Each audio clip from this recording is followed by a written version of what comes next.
બગલામુખી મંદિર જેની રાવણ પણ કરતા હતા પૂંજાને હિમાચલ પ્રદેશના પશ્ચિમ શક્તિપીઠોમાંથી એક છે અને આખા વર્લ્ડની અંદર બધી દેવીઓ કરતા મોટી દેવી છે નગરકોટ વાળી દેવી યાની કે કાંગડા દેવી। આજે હું આ બે ધામના ઇતિહાસની વાત કરવાનું છું જે ખરેખર જાણીને તમારા હોશ ઉડી જાય।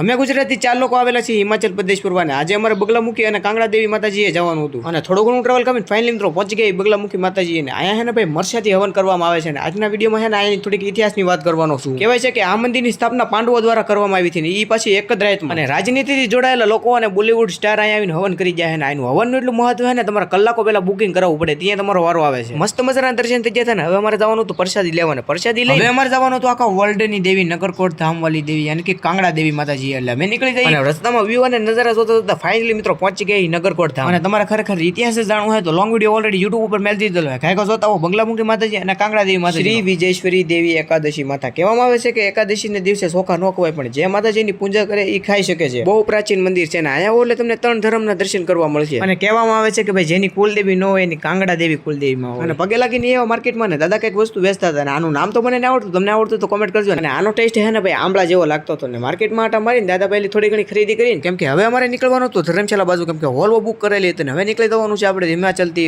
દિલ્હી તરફ।